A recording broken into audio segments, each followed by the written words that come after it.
Okay, welcome to chapter 17.1, differentiation of trigonometric functions. The very first thing you need to know, right, is that you have to memorize these three things. Okay, right, basically, right, when you differentiate sine x, what you obtain is cosine x. Similarly, when you differentiate cosine x, what you obtain is negative sine x, and tangent x, when you differentiate, is secant square x.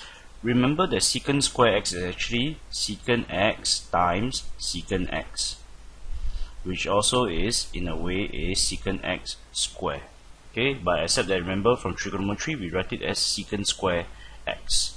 Okay, without much further ado, I think the best way for me to show you these examples, right, to show you this topic, right, is just simply to give you different examples of how we differentiate the trigonometric functions.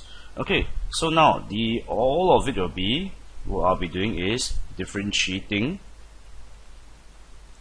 with respect to x. Okay, first one, if I have y equals to 2 plus 3 sine x.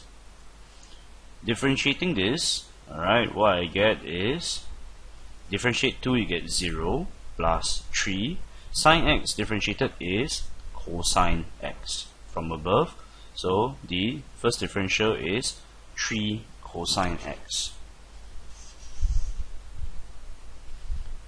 Next example, x square cosine x. Now be careful.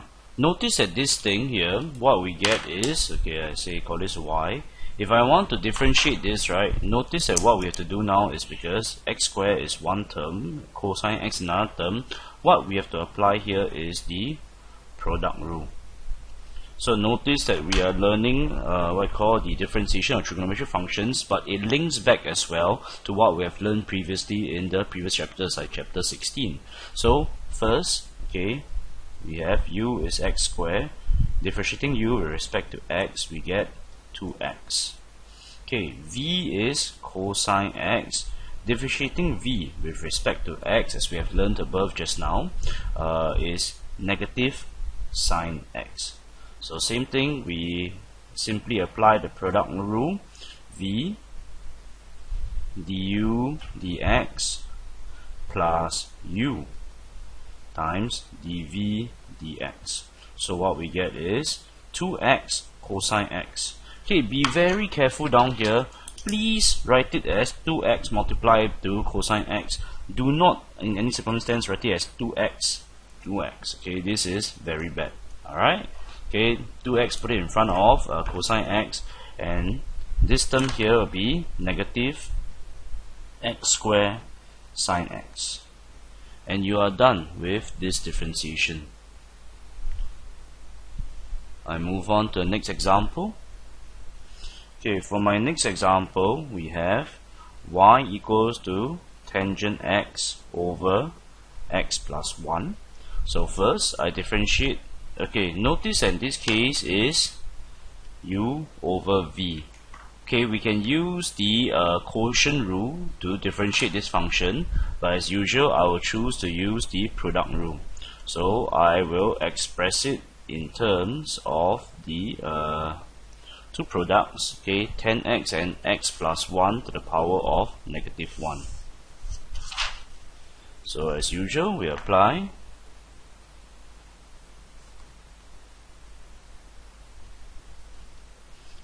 differentiating u with respect to x. Here's the new one. We learned that this is secant square x. This one, we differentiate with respect to x, get negative 1 over x plus 1 square. Then we simply apply the product rule, v times du dx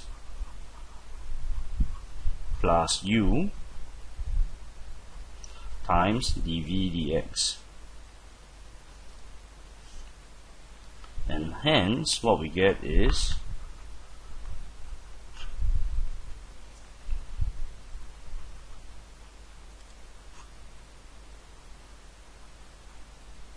okay, and we have done the differentiation for tangent x divided by x plus 1. Okay, now I'm going to give you examples that will actually involve the chain rule.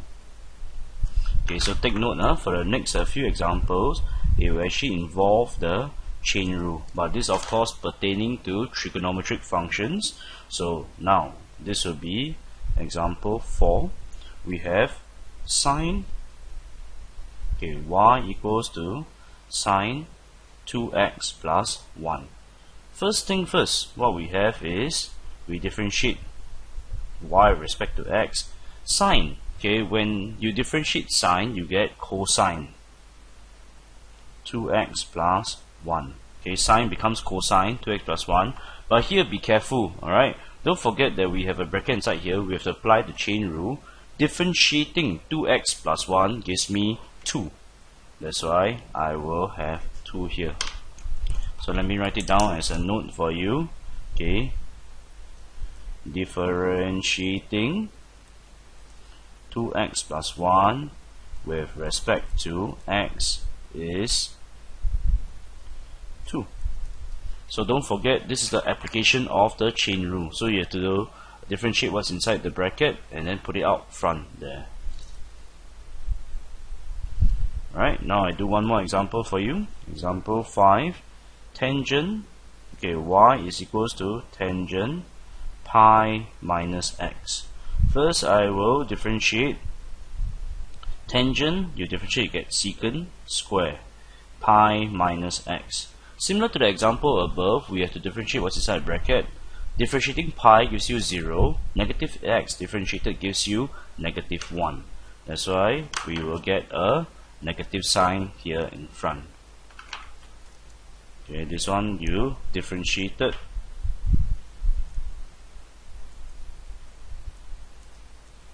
negative x with respect to x is negative 1.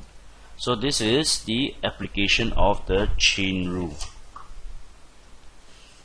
Moving on now. We will move on to the next example. Example 6.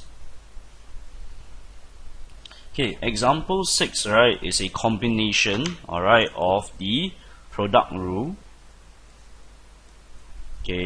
and the chain rule. And example 6 is y equals to sine 3x cosine 2x.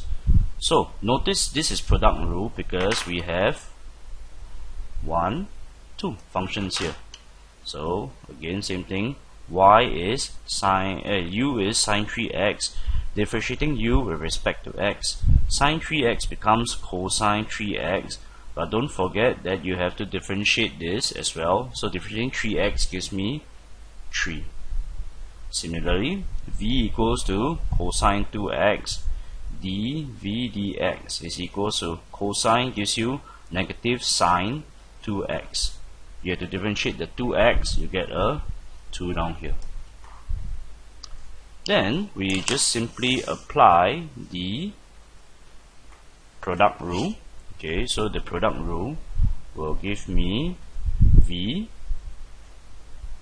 times du dx plus u times dv dx. So what I'll obtain is 3 cosine 2x cosine 3x minus 2 sine 2x sine 3x.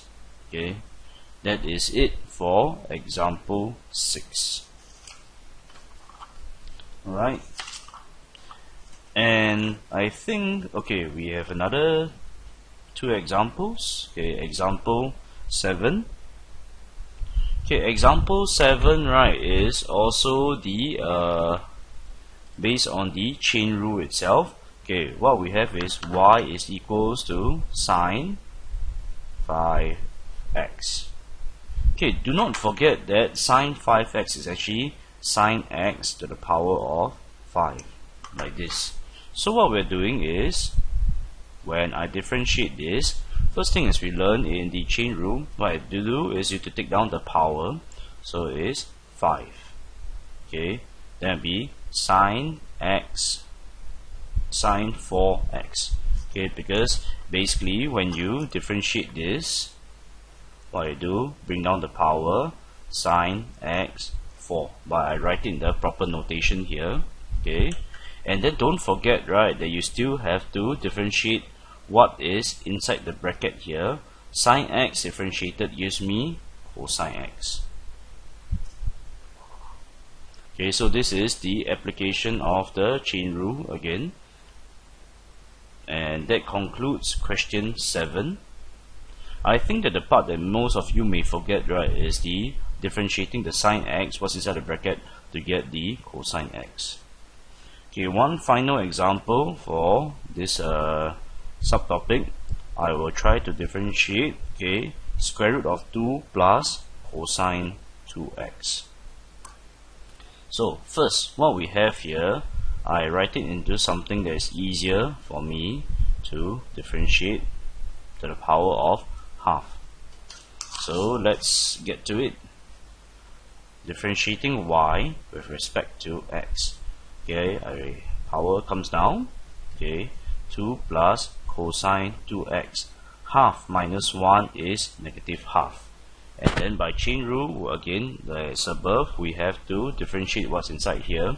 So you differentiate 2, you get 0. Cosine 2x, you get negative sine 2x. Okay, but don't forget cosine 2x, you get negative sine 2x. Again, it's the chain rule. In the chain rule, you have to differentiate the 2x. Okay, and you differentiate this 2x, and we get the 2 here. So we simplify. Negative 2, you will eliminate to give you negative sine 2x divided by, I express this in positive index form, square root of 2 plus cosine 2x. And I am done with all the examples for 17.1. I think that this should be enough for you to be able to start on the exercises themselves. Thank you for watching.